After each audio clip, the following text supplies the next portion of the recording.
Chapter 24. Sunlight poured into the cabin early the next morning. The rocking of the boat reminded Lily where she'd spent the night. She smiled as she recalled the events of the last 12 hours. "I'm getting married," she told herself. She beamed with excitement. Grier scurried down into the cabin just as Lily sat up. His early bird rising still took some getting used to. At least he let her sleep in for a little bit. A few mornings of her crankiness taught him a much-deserved lesson.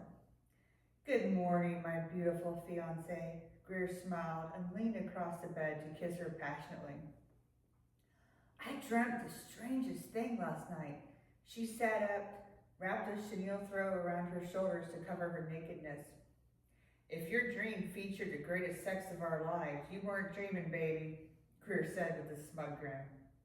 Lily smiled devilishly at the recollection of last night's encounter below deck. But the intensity of her dream haunted her. It seemed so real. "No, seriously, I dreamt we were on this little boat. You, Luke, Mother, and I were all escaping from a small island. A small island from around here, actually. And I held a baby, too." The boat started sinking, and the waves made the boat rock back and forth. "Then what happened?" "I woke up." "You know, Lilybeth, sometimes sleeping on this boat affects me too. It takes some getting used to, the waves and the noises of nature." Grier handed her a cappuccino to start the day. "Thank you." She took a sip. The frothed milk and strong espresso hit her palate just right. "Let's take this baby out for a spin, shall we?" "Sounds like fun. Let me get dressed first." Grier's gaze dropped to slide over her naked body, and he reached for her. She reluctantly slipped away from him. Later, I'm starving."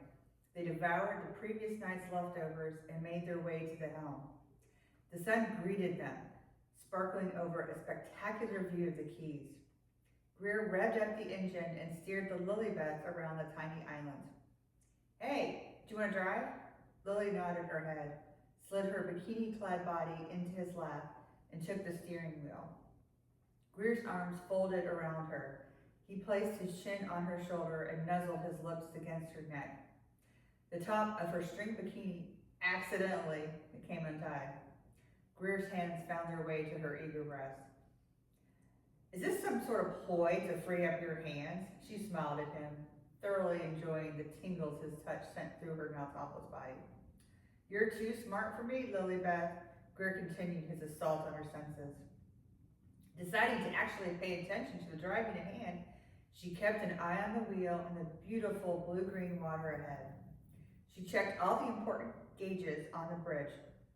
On the key ring connected to the craft's ignition key, a portable data storage device dangled. What did Grier copy on a flash drive he thought so important to carry all around with him? "You're such a nerd," she pointed to the new addition to his keychain. "I didn't hear you calling me a nerd last night, baby." "Touché." She blushed at the recollection. They continued their self-guided tour of the tiny uninhabited island surrounding the western side of the Lower Keys. A larger island appeared, partially developed. At the boat dock, a few speedboats occupied slips.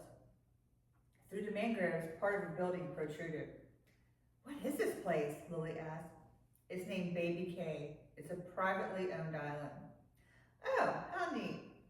Could you imagine owning your own island? And what a clever name they came up with. Baby for small and Cay, the Hawaiian word for key." "Yeah, but I bet it's a real bitch going out for groceries." Grier's pessimistic tone sounded out of character. Someone walking on the dock waved at them. "Hey, do you see that guy on the dock? He's waving at us. Do you want to go check it out? We could take the dinky thing in." No, Grier said firmly. "He probably waves at anyone who comes this close to the island. Don't forget, we're back in the South. A stranger is just someone you haven't met yet.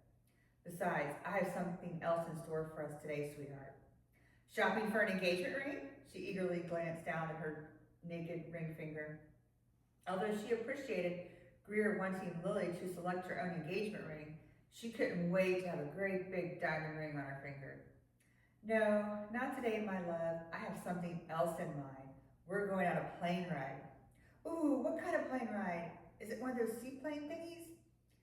You know, to see the keys from the sky? She surprised herself with her enthusiasm over something as simple as going on a plane ride. Yes, Lily Beth, we're going to spend the day on one of those seaplane thingies. It's going to fly down and pick us up right here in about an hour.